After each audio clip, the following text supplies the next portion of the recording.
नमस्कार साथियों, मैं हूं भुवन चंद्र जोशी। आज एक महत्वपूर्ण विषय पर बात करेंगे। दिल्ली की एक खबर है डीटीसी से संबंधित। आज आपको इस खबर को देखना चाहिए। 1 अगस्त से बंद होने वाली फ्री सेवा क्या है असलियत, इसके बारे में आज आपको जानकारी मिलेगी। हाल में ही ऐसी खबरें तेजी से फैल रही है कि 1 अगस्त से महिलाओं के लिए फ्री टिकट बंद हो सकती है। सरकार ने इस बारे में महत्वपूर्ण बैठकें की है। इस मामले को लेकर लोगों में चिंता बढ़ी है, खास तौर पर उन महिलाओं का जो महिलाएं रात और दिन लगातार फ्री सेवा लेती है, खास तौर पर उन महिलाओं को जो पूरी तरह से इस सेवा से निर्भर है।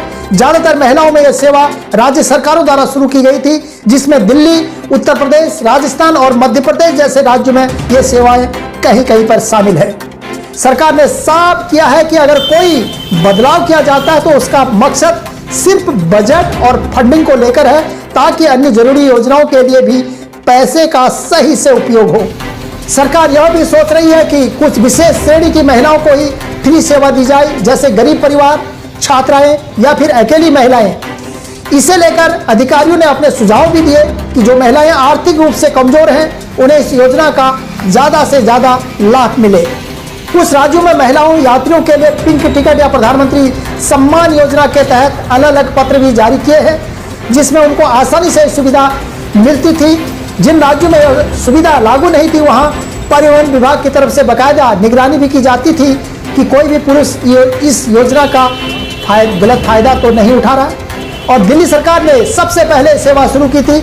उनका कहना है कि अभी इस पर कोई आखिरी निर्णय नहीं हुआ है। मैंने भी दिल्ली का आज बस का एक सफर किया तो एक डीटीसी के कर्मचारी से पूछा, क्या कहा डीटीसी के इस कर्मचारी ने, आप भी सुन लीजिए।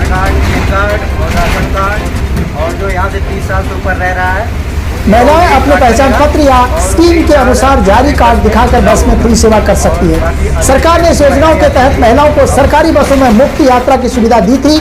इसके लिए सरकार हर महीने बस कंपनी को फंड देती है। हालात ऐसे बने हैं कि बढ़ती लागत और फंड की कमी से चलते इस योजनाओं को लेकर सवाल उठने लगे हैं।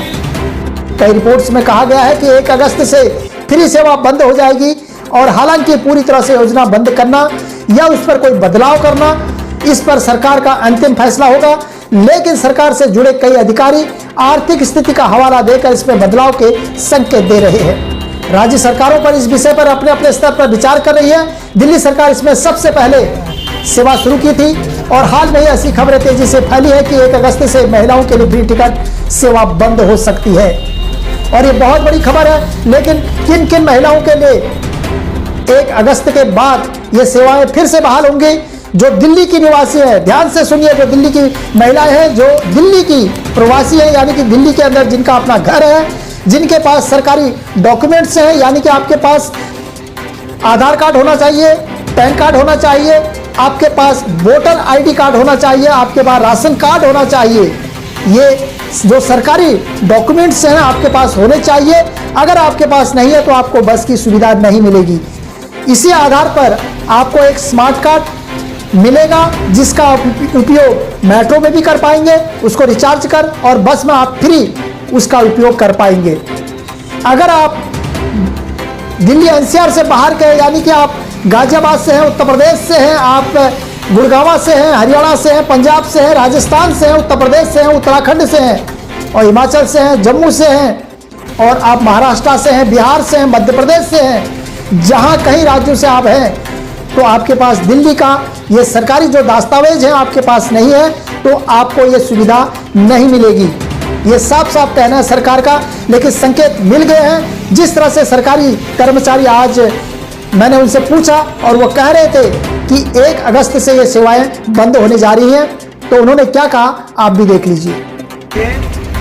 जिसके पास आधार कार्ड, पैन कार्ड और राशन कार्ड, और जो यहाँ से 30 साल से ऊपर रह रहा है। लेकिन सरकार अगर 1 अगस्त से अगर ये सेवाएं बंद कर देती है तो क्या क्या आपको डॉक्यूमेंट्स चाहिए? दिल्ली सरकार अब डीटीसी बसों में फ्री ट्रैवल करने के लिए एक नया सिस्टम लागू करने का फैसला करने जा रही है, जिसके तहत फ्री ट्रैवल करने वाली महिलाओं को स्मार्ट कार्ड मुहैया कराए जाएंगे, और जिसके आधार पर उन्हें डीटीसी बसों में ट्रैवल की अनुमति होगी।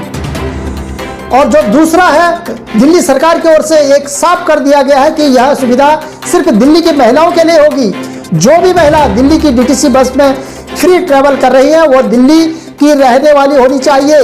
इसके लिए सरकार ने एक पात्रता मापदंड तय किए हैं। अगर जो तीसरा मापदंड है, भले ही कोई भी महिला दिल्ली में रह रही हो लेकिन उसके पास सबूत नहीं है कि वो दिल्ली की निवासी है, तो फिर इसका स्मार्ट कार्ड नहीं बनाया जाएगा, यानी उसे डीटीसी बस में टिकट खरीदना होगा। और चौथा है, अगर कोई महिला के मन में ये बात आ रही है कि आखिर वो यह कैसे साबित करेगी कि वह दिल्ली की निवासी है ताकि उसका स्मार्ट कार्ड बन सके, तो बता दें कि इसके लिए आवेदन देते वक्त अधिकारी पहचान पत्र जो दिल्ली सरकार की ओर से दिए गए हैं उसकी कॉपी आपको लगानी होगी। इसमें आधार कार्ड हो, आपका राशन कार्ड हो, जैसे सरकारी दस्तावेज मान्य होंगे जो कि दिल्ली की कुछ ही हजार महिलाओं के पास है, और इन्हें महिलाओं को स्मार्ट कार्ड के साथ साथ फ्री ट्रैवल करने का मौका मिल जाएगा। और जो छठा है, जिन महिलाओं के पास ये दस्तावेज नहीं होंगे, भले ही वो दिल्ली में रह रही हो लेकिन डीटीसी बस में सफर करने के लिए टिकट खरीदना पड़ेगा। दिल्ली सरकार जल्द ही फ्री ट्रैवल के लिए स्मार्ट कार्ड जारी करने की तारीख का ऐलान भी कर सकती है, और यह जगह जगह पर एक कैंप लगाए जाएंगे जिन कैंपों में स्मार्ट कार्ड और ग्रीन कार्ड महिलाओं को वितरण किए जाएंगे। जो महिलाएं दिल्ली में रह रही हैं, जिनके पास सरकारी दस्तावेज हैं और दिल्ली में लंबे समय से रह रही है, उनको ये सुविधा दी जाएगी। बाकी जो अदर राज्यों की जो महिलाएं हैं उनको ये सुविधा खत्म हो सकती है 1 अगस्त से। इस पर आपकी क्या राय है? क्या दिल्ली सरकार ने एक अच्छा कदम उठाया है? इस पर आप क्या कहना चाहेंगे? आपके कमेंट्स बहुत जरूरी है। अगर आपने अभी तक मेरे इस चैनल को सब्सक्राइब नहीं किया है तो आप प्लीज सब्सक्राइब कर दें, और लाइक नहीं किया तो लाइक कर दें, और जो भी खबरें होंगी आपको सही से इस चैनल पर मैं आपको देता रहूंगा। अभी तक के लिए इतना ही। नमस्कार।